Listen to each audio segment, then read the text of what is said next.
Olá, seja muito bem-vindo a mais um clássico da Flash Score, aquele pré-jogo que você gosta, com muita informação. É hora de falar do clássico dos milhões, Flamengo e Vasco, dois times com situações bem diferentes, anos bem diferentes. Enquanto o Flamengo disputa todas as competições, tem Mundial nesse ano, o Vasco ainda vem numa reconstrução, tentando reencontrar o caminho das vitórias. Mas é um clássico, e quando a bola rola, 11 contra 11. Eduardo Gerac, tô certo na minha avaliação quando a bola rola? Toda aquela estatística que a gente vai trazer aqui, daqui a pouco os números, goleadas e tal, eles não vão entrar em campo? Tudo bem, Edu? Olá, Fábio, tudo bem? Sim, não, sem dúvida, não entra em campo não, mas é claro, né, que pelo menos assim, os últimos jogos, né, servem para nos indicar alguma coisa sobre os dois times que estarão em campo, né? Do lado do Flamengo, o Flamengo tem uma semana aí teve, né, uma semana de clássicos, está acabando agora essa semana de clássicos, né? O Flamengo que vai bem obrigado, né? Acho que não dá para sair muito dessa classificação aí para o time do Flamengo, né? Não dá para sair muito desse comentário aí positivo em relação ao Flamengo. E é claro que o Flamengo, né, depois da decepção do ano passado, que não conseguiu grandes títulos, a ideia do Flamengo, o Flamengo está pensando grande esse ano, né? Mais uma vez, claro, mas vamos ver se esse pensamento consegue ser transformado em resultado. Está pensando na Copa do Brasil, no Brasileiro, na Libertadores e até no Mundial de Clubes, esse novo Mundial de Clubes que teremos no meio do ano lá nos Estados Unidos. Agora, do lado do Vasco, é verdade que retrospecto não entra em campo, mas os últimos 5 duelos, pelo menos, né, entre os dois times, o Vasco realmente não conseguiu se dar bem contra o seu grande rival, né, contra o Flamengo, né? A gente tem até aí uma artezinha para mostrar, uma tabela, né, dos últimos 5 jogos aí entre os dois times. O Flamengo, que no ano passado empatou 1-1 com o Vasco no segundo turno do Brasileiro. No primeiro turno do ano passado havia goleado o Vasco por 6-1. No Campeonato Carioca do ano passado terminou o jogo empatado em 0-0 e já no ano retrasado, né, houve vitória do Flamengo por 1-0 e uma outra 4-1 é quase uma goleada, vai 4-1 do Flamengo para cima do Vasco. Então vamos ver se a situação muda um pouco agora, né, Fábio? Mas esse jogo aí que você citou, esse 6-1 no Campeonato Brasileiro, até conversando com alguns amigos rubro-negros, e eles acham que é um ponto fora da curva. Não é Não, um sem dúvida. resultado normal. O Vasco, inclusive, sai na frente, né? O Verratti faz o primeiro gol, e aí o torcedor não imaginava. Foi um verdadeiro atropelo, o Vasco sem forças nesse jogo. Agora, o retrospecto recente, não só desses duelos, mas assim, dos últimos anos, mostra uma superioridade do Flamengo. O Flamengo está disputando, como eu disse na abertura, sempre os títulos, vai jogar o Mundial de Clubes, tem um elenco com uma folha muito mais cara, o técnico Fábio Carille está chegando agora no Vasco, o Felipe Luiz já está há um tempo no Flamengo e já conhece melhor o elenco. Então, assim, são fatores que entram em campo de certa forma, porque o Felipe Luiz já sabe o que tirar de cada um.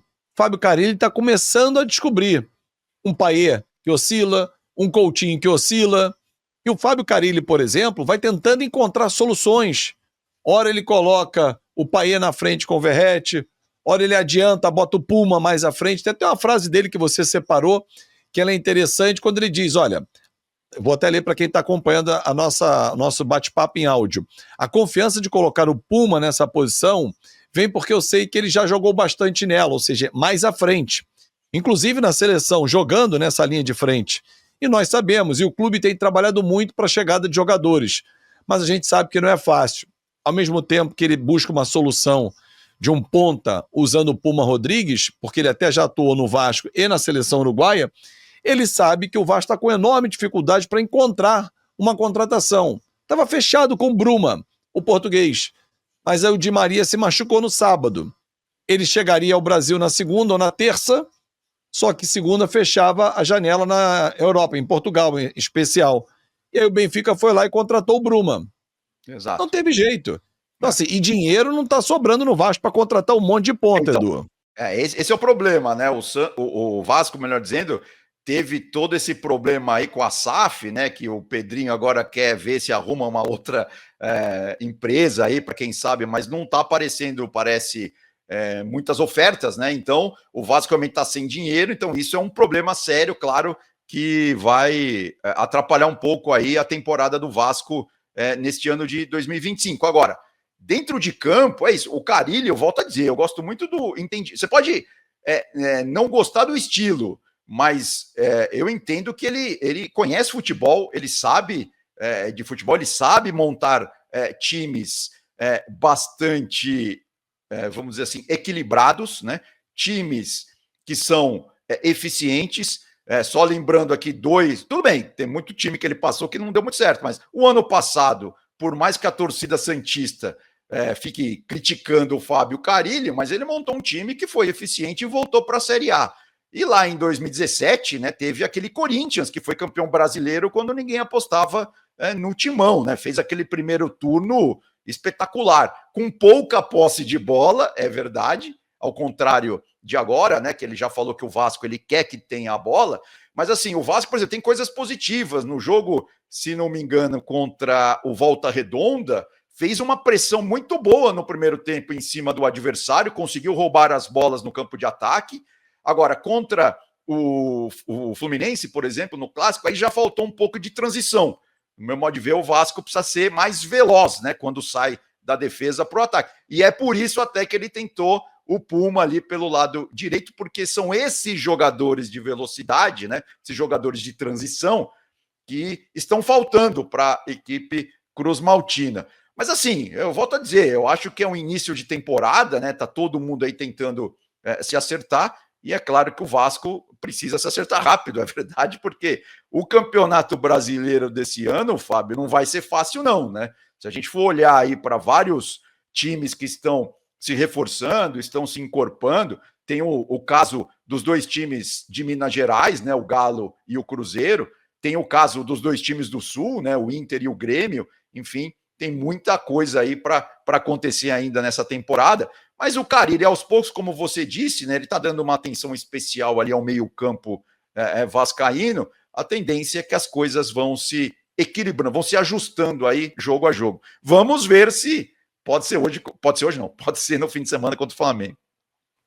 E vamos lembrar que esse jogo acontece sábado, porque o Vasco estreia terça-feira na Copa do Brasil. Exato. O Vasco vai estrear dia 18, diante do União Rondonópolis. Então, por isso que ele joga no sábado o clássico com o Flamengo. O torcedor fala assim, mas por que esse clássico não é domingo, né? Tem Palmeiras e São Paulo, por exemplo, domingo em São Paulo. Sim, não é porque o Vasco joga terça, tem que respeitar o intervalo mínimo de 66 horas entre uma partida e outra. E detalhe que depois do Flamengo, o Vasco tem o Botafogo como adversário. E entre eles essa viagem já, um jogo único de Copa do Brasil para resolver, para liquidar ou não, para seguir na competição difícil e sem a vantagem do empate. Porque esse ano mudou o regulamento, é bom lembrar disso, mudou o regulamento da Copa do Brasil, não tem mais empate, né? Empatar vai para pênalti.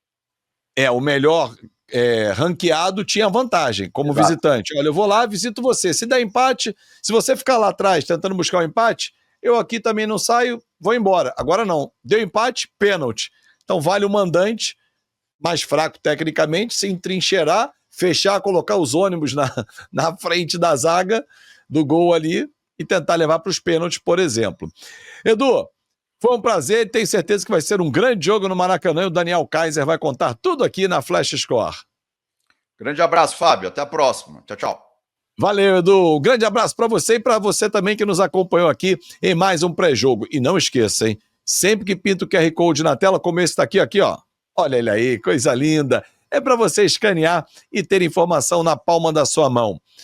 Escalação, estatística com a bola rolando, tabela ao vivo, próximos jogos, os últimos jogos, para você fazer aquele comparativo e ter muito argumento naquela resenha que você tem com seus amigos, chegar cheio de autoridade, cheio de informação, com a Flash Score na palma da sua mão. Campeonato Carioca é aqui na Flash Score. Um grande abraço e até a próxima.